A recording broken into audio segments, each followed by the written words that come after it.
Israeli বাহিনীর ভিতরে ভয়াবহ সত্যফাঁস। গাজায় চলমান অভিযানে শত্রুদের গুলিতে নয়, বরং নিজেদের ভুলে প্রাণ হারিয়েছেন অন্তত ৩১ জন ইসরায়েলি সেনা।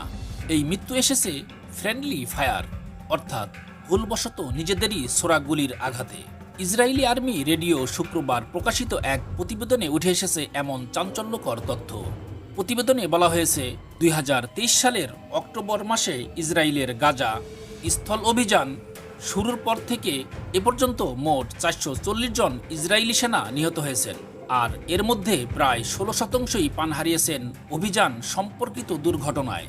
অবাক করার মতো তথ্য হচ্ছে, এই ৭২ জন দুর্ঘটনায় নিহত সেনাদের মধ্যে ৩১ জন নিজেদের সহযোদ্ধার গুলিতে, ২৩ জন গোলাবারুদ বিস্ফোরণ জনিত ঘটনায়, ৭ জন সাজোয়াজান চাপা দিয়ে এবং ৬ জন মারা গেছেন রহস্যজনক গুলিবর্ষণের মাধ্যমে। এ যেন এক আত্মঘাতী যুদ্ধ, যেখানে শত্রু নয়, নিজেরাই নিজেদের জন্য কাল হয়ে উঠেছে। ইসরায়েলি সামরিক বাহিনীর হিসাব বলছে, ৭ অক্টোবরের যুদ্ধ শুরুর পর থেকে এ পর্যন্ত ইসরায়েলি সেনাদের মোট মৃত্যুর সংখ্যা ৮৮২ জন। আহত হয়েছেন ৬,০০০-এরও বেশি সেনা।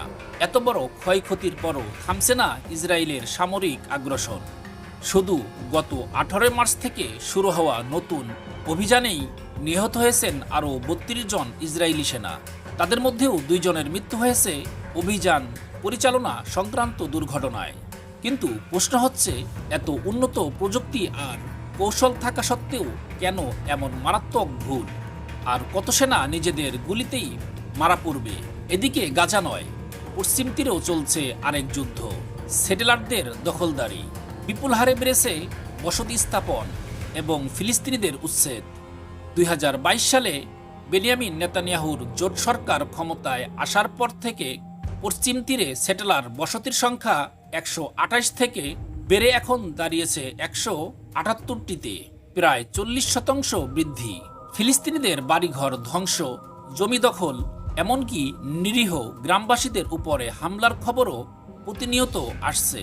ইসরায়েলি সম্প্রচার মাধ্যম চ্যানেল 12 জানায়, দখলদারি কার্যক্রমের পিছনে রয়েছে সরকার প্রধানের প্রত্যক্ষ মদত। ফলে প্রশ্ন জাগে, এই কি তবে সেই গণতন্ত্র যেখানে জনগণের নিরাপত্তা নয়, বরং নিজেদের গোলায় নিজেরাই মরছে, আর অন্যর ঘর দখল করেও শান্তি আসছে না? মানবাধিকার লঙ্ঘন, সামরিক ভুল আর দখলদারি, এই ত্রিভুজেই যেন ধ্বংসের পথে হাঁটছে ইসরায়েল। এই মৃত্যুযাত্রা কোথায় গিয়ে শেষ হবে? কে নেবে এর দায়? আর কত প্রাণ ঝরবে নিজেদের গুলিতে? আপনার কি মনে হয়, ইসরায়েলের এই অভিযান আর সেটেলার নীতি ফিলিস্তিন শান্তি আনতে পারবে, নাকি এসবই এক দীর্ঘ যুদ্ধের সূচনা মাত্র?